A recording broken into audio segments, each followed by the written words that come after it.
Hello everyone. हाँ जी, हमारी unit continue चल रही थी केमिकल बॉन्डिंग।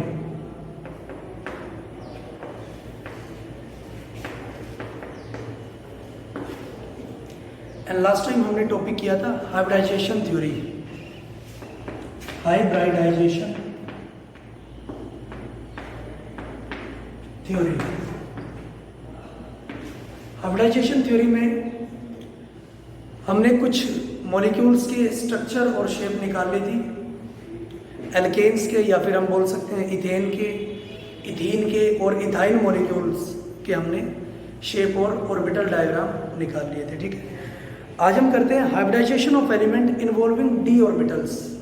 ठीक है, उन एलिमेंट्स की हाइब्रिडाइजेशन निकालेंगे जिसमें डी ऑर्बिटल इंट्रोड्यूस होती है। ठीक है,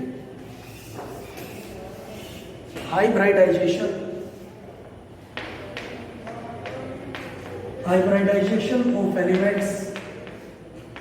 of elements involving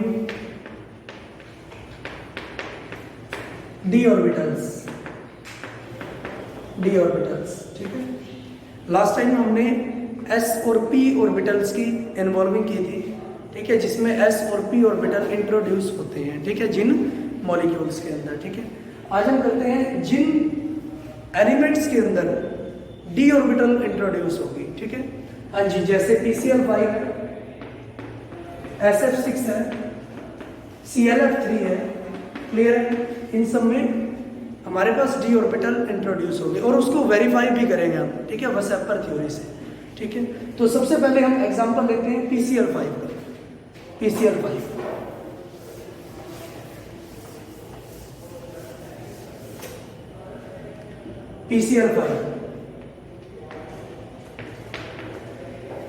सबसे पहले वसेपर से हम इसको देखते हैं कि इसकी हाइब्रिडाइजेशन क्या आती है। ठीक है, according to VSEPR theory central atom इसमें है फॉस्फोरस और सराउंडिंग एटम है क्लोरीन। ठीक है, आपको पता है बकनॉफ में 3 4 5 6 7 8 निकल पड़े आंसू सबके विदाई पर।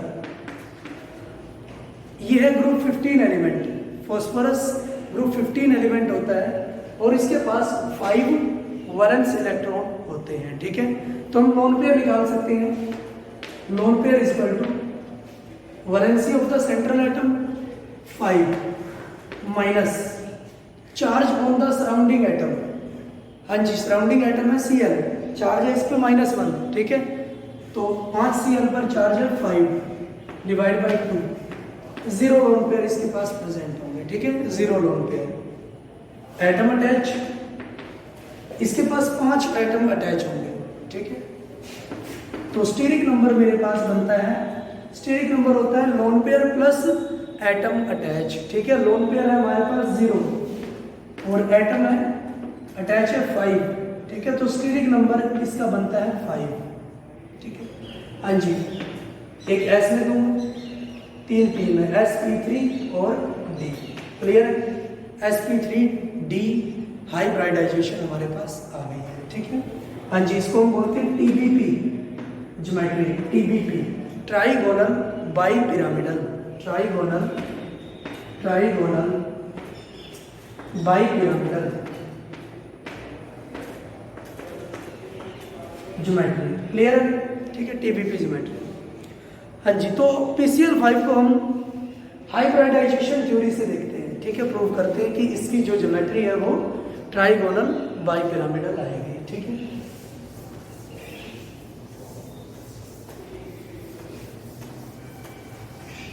हाँ जी, फॉस्फोरस है, 3rd पीरियड एलिमेंट है और 15 ग्रुप का एलिमेंट है जिसमें 5 वैलेंस इलेक्ट्रॉन प्रेजेंट होते हैं। ठीक है, हाँ जी, फॉस्फोरस है तो इसकी इलेक्ट्रॉनिक कॉन्फ़िगरेशन या वैलेंस इलेक्ट्रॉन बनेंगे 3s2 3p5 और इसके पास 3d ऑर्बिटल वैकेंट होती है। क्लियर है, इसके पास 3d ऑर्बिटल वैकेंट होती है, तो मैं इसको लिख सकता हूँ 3d0 वैकेंट 3d ऑर्बिटल इनके पास प्रेजेंट होंगे। ठीक है, 3d0 मैं इसमें लिख सकता हूँ। ठीक है, हाँ जी, क्लोरीन है मेरे पास, क्लोरीन क्लोरीन भी थर्ड पीरियड एलिमेंट होता है, हालांकि क्लोरीन के पास भी 3d ऑर्बिटल वैकेंट होती है, ठीक है।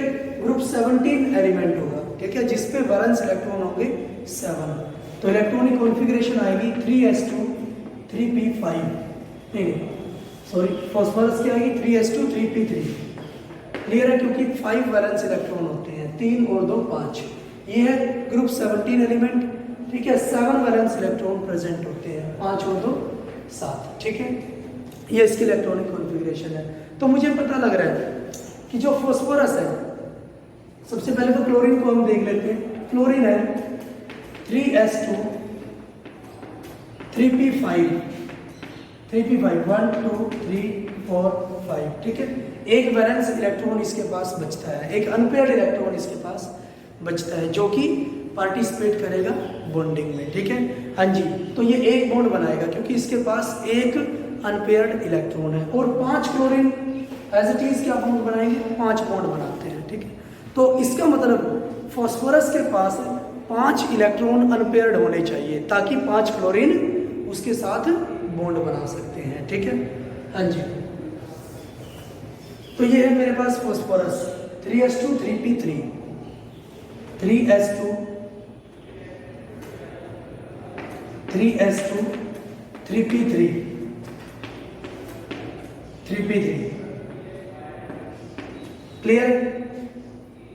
हाँ जी, लेकिन यहाँ पर तो मेरे पास कितने 3 इलेक्ट्रॉन वैकेंट अनपेयर्ड है, ठीक है। तो यहाँ से तो सिर्फ कितनी 3 बॉन्ड बन सकती है, लेकिन मुझे चाहिए 5 इलेक्ट्रॉन अनपेयर्ड, ठीक है। तो ये क्या करेगा, फास्फोरस के जो 3s एलिमेंट है, क्योंकि उसके पास 3d भी क्या होती है, वैकेंट होती है, 3d ऑर्बिटल भी क्या होगी, वैकेंट होती है, ठीक है। तो अपने s इलेक्ट्रॉन d ऑर्बिटल में क्या करवा देगा, ट्रांसफर कर देगा, ठीक है, एक्साइट करवा देगा।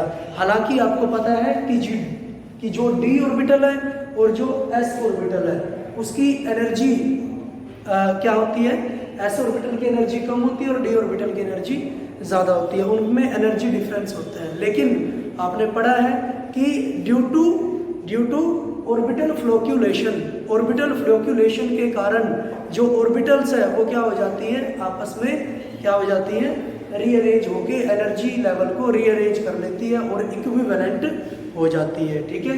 तो इसीलिए इक्विवेलेंट एनर्जी हो जाएगी, इसके बराबर एनर्जी हो जाएगी, और ये इलेक्ट्रॉन क्या कर सकता है, ट्रांसफर कर सकता है d ऑर्बिटल में। तो एक्साइटेड स्टेट आ जाएगी फास्फोरस की, एक्साइटेड स्टेट आ जाएगी, 3s में एक इलेक्ट्रॉन आएगा, 3p3 और 3d में एक इलेक्ट्रॉन प्रेजेंट होगा, ठीक है। 3d ऑर्बिटल में एक इलेक्ट्रॉन प्रेजेंट होगा, ठीक है। हाँ जी, अब मुझे पता है जो क्लोरीन है वो क्या करेगा, एक बॉन्ड बना रहा है, ठीक है। तो एक क्लोरीन इसके साथ बॉन्ड बना लेगा क्योंकि उसके पास अभी हमने किया है एक अनपेयर्ड इलेक्ट्रॉन प्रेजेंट होता है, ठीक है। क्लोरीन, तो ये मेरे पास आ गई 5 क्लोरीन ने बॉन्ड बना दी है, ठीक है। तो इसकी इलेक्ट्रॉनिक कॉन्फ़िगरेशन क्या है, ये s ऑर्बिटल है, 3s ऑर्बिटल है, 3p ऑर्बिटल है और 3d ऑर्बिटल है, ठीक है। तो इलेक्ट्रॉनिक कॉन्फ़िगरेशन आई sp3d, क्लियर है, sp3d, जिसको हम बोलते हैं TBP geometry, trigonal bi pyramidal, ठीक है। PCl5 trigonal bi pyramidal geometry exist करता है। हाँ जी, इसकी शेप कैसे होगी, ट्राइगोनल बाई पिरामिडल जो ज्योमेट्री है उसकी शेप कैसे होगी। हमारे पास सेंट्रल एटम होता है फास्फोरस, ठीक है। हाँ जी, उसके पास जो तीन हमारे पास होंगी इक्विटोरियल बॉन्ड, ठीक है, 3 हमारे पास होंगी इक्विटोरियल बॉन्ड, इनको हम बोलते हैं इक्विटोरियल बॉन्ड, ठीक है। और 2 हमारे पास होंगी एक्सियल बॉन्ड, 2 हमारे पास होंगी एक्सियल बॉन्ड। और जो बॉन्ड लेंथ होती है एक्सियल की ज़्यादा होती है किससे, इक्विटोरियल से, ठीक है।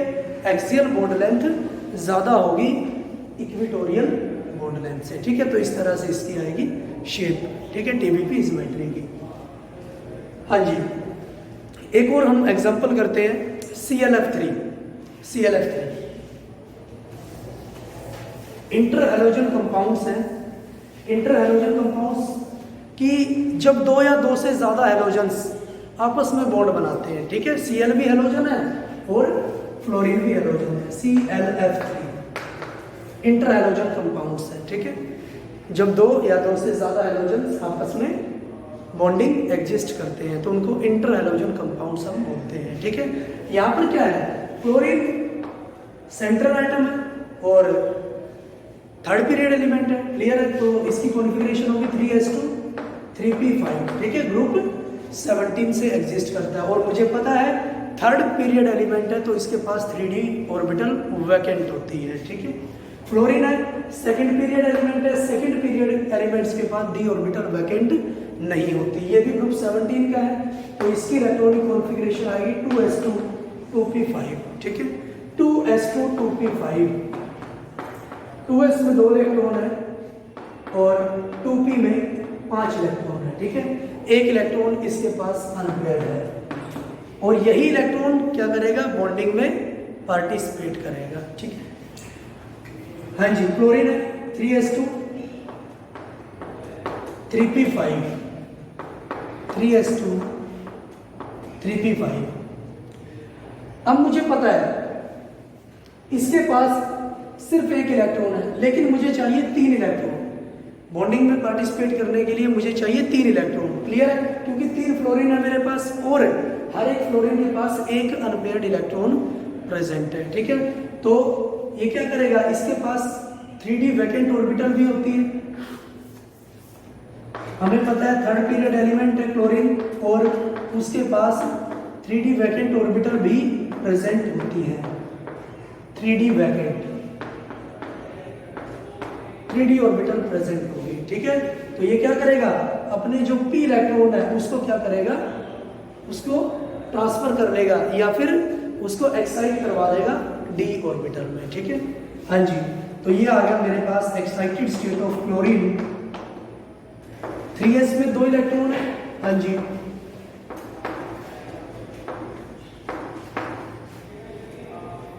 3p में 4 इलेक्ट्रॉन बचे, पहले 5 प्रेजेंट थे और 3d में 1 इलेक्ट्रॉन बचा है, ठीक है। अब मेरे पास 3 अनपेयर्ड इलेक्ट्रॉन प्रेजेंट है, क्लियर। तो ये आ गया मेरे पास Cl नहीं फ्लोरीन फ्लोरीन और ये तीनों फ्लोरीन इस अनपेयर्ड इलेक्ट्रॉन के साथ बॉन्ड बना सकते हैं, क्लियर। हाँ जी, तो इसकी इलेक्ट्रॉनिक कॉन्फ़िगरेशन आई है हमारे पास sp3 और d, sp3d, clear. TBP structure geometry, TBP trigonal bi pyramidal. लेकिन यहाँ पर मेरे पास 4 नॉन बॉन्डेड इलेक्ट्रॉन प्रेजेंट है या फिर 2 लोन पेयर प्रेजेंट है, ठीक है। तो अगर आपको ये कंडीशन हमेशा याद रखनी है क्योंकि कंपटीशन में भी वो पूछता है और एकेडमिक में भी आपसे वो पूछता है। अगर TBP ज्योमेट्री आपके पास आ जाती है, TBP ज्योमेट्री आपके पास आ जाती है और उसमें अगर 2 लोन पेयर प्रेजेंट है, 2 लोन पेयर प्रेजेंट है तो जो शेप होगी वो होगी आपके पास टी शेप्ड, जो मॉलिक्यूल होगा वो टी शेप्ड मॉलिक्यूल होगा, ठीक है। अगर 2 लोन पेयर प्रेजेंट है और अगर एक लोन पेयर प्रेजेंट है, अगर एक लोन पेयर प्रेजेंट है तो उसकी शेप को हम नाम देते हैं शीशा शेप, शीशा शेप, क्लियर है। ये बड़े अच्छे से आपको ध्यान रखना है, ठीक है, क्योंकि वो इसमें ही पजल आपको करता है, ठीक है। 2 लोन पेयर TBP आ जाती है ज्योमेट्री और अगर 2 लोन पेयर है तो टी शेप होगा और एक लोन पेयर है तो शीशा शेप होगी, बिकॉज लोन पेयर कभी भी शेप में काउंट नहीं होता, ठीक है। नोट बना के इसको लिख लेना, लोन पेयर कभी भी शेप में काउंट नहीं होगा। हाँ जी, जैसे अभी हमने किया ClF3 उसकी जो शेप बनती है Cl है, 2 लोन पेयर प्रेजेंट है तो वो क्या आएंगे, इक्वेटोरियल पोजीशन, ठीक है। हाँ जी, फ्लोरीन और फ्लोरीन, ठीक है। ये आ गया मेरे पास। तो मैंने बोला कि लोन पेयर कभी भी शेप में काउंट नहीं होता। अगर मैं इसको छुपा लूं, ठीक है, तो ये क्या बन रही है, टी शेप बन रही है, ठीक है, क्लियर है। तो इसीलिए इसको टी शेप हम बोलते हैं। अगर एक लोन पेयर प्रेजेंट है तो शीशा शेप हम उसको बोलेंगे, क्लियर। हाँ जी, नेक्स्ट हम एग्जांपल लेते हैं SF6 sulphur hexafluoride SF6 molecule sulphur है, ग्रुप 16 एलिमेंट है, ठीक है, उससे टेपो, तो इसके पास 6 इलेक्ट्रॉन बैलेंस होंगे। हाँ जी, सल्फर है, ग्रुप 16 है, तो इसकी इलेक्ट्रॉनिक कॉन्फ़िगरेशन होगी 3s2 3p4, 6 वैलेंस इलेक्ट्रॉन, ठीक है। और थर्ड पीरियड एलिमेंट है, तो इसके पास d ऑर्बिटल भी वैकेंट होगी, ठीक है। हाँ जी, फ्लोरीन है, सेकंड पीरियड एलिमेंट है, 2s2 2p5, क्योंकि सेकंड पीरियड एलिमेंट है और ग्रुप 17 का एलिमेंट है, ठीक है। 2s2 2p5, एक इसके पास वैलेंस अनपेयर्ड इलेक्ट्रॉन है जो बॉन्डिंग में पार्टिसिपेट करेगा, और इसी तरह से 6 फ्लोरीन है, तो 6 अनपेयर्ड इलेक्ट्रॉन है जो बॉन्डिंग में पार्टिसिपेट करेंगे। तो मुझे सल्फर के 6 अनपेयर्ड इलेक्ट्रॉन अपने पास रखने हैं, ठीक है। हाँ जी, तो ये आया 3s2 3p4 3s2 3p4 3s2 3p4, ठीक है। और इसके पास वैकेंट d ऑर्बिटल है, वैकेंट d ऑर्बिटल है, वैकेंट 3d ऑर्बिटल प्रेजेंट होगी, वैकेंट 3d ऑर्बिटल प्रेजेंट होगी। लेकिन मेरे पास अभी क्या है, सिर्फ 2 इलेक्ट्रॉन अनपेयर्ड है, ठीक है। तो मैं क्या करूंगा, इसको ट्रांसफर करवा लूंगा, ठीक है, और इसको भी क्या करवा लूंगा, एक्साइट करवा लूंगा d ऑर्बिटल में। तो ये आया मेरे पास 3s में 1 इलेक्ट्रॉन, 3p में 3 इलेक्ट्रॉन और 3d में 2 इलेक्ट्रॉन, ठीक है। तो फ्लोरीन इसके साथ बॉन्ड बना लेगा, ठीक है, 6 के 6 फ्लोरीन, 6 के 6 जो अनपेयर्ड इलेक्ट्रॉन है उनके साथ बॉन्ड बना देंगे, ठीक है। तो इसकी जो हाइब्रिडाइजेशन आई है sp3d2, क्लियर है, sp3d2, जिसको हम बोलते हैं octahedral geometry, octahedral geometry, clear, octahedral geometry. और इसकी शेप होगी, ऑक्टाहेड्रल ज्योमेट्री की शेप होगी, सेंट्रल एटम होगा हमारे पास, सेंट्रल एटम होगा, और चारों फ्लोरीन इस तरह से एडजस्ट कर रखे होंगे जिससे कि उनके बीच मिनिमम रिपल्शन एग्जिस्ट करती हो, ठीक है, मिनिमम रिपल्शन एग्जिस्ट करती हो, इसको हम बोलेंगे ऑक्टाहेड्रल शेप, क्लियर है। तो ये थी आपकी हाइब्रिडाइजेशन थ्योरी, जिसमें s ब्लॉक भी, p ब्लॉक भी और d ब्लॉक एलिमेंट्स आ चुके हैं और तीनों ऑर्बिटल पार्टिसिपेट कर रहे हैं, ठीक है। तो आज के लिए इतना ही, थैंक यू फॉर ऑपरेशन।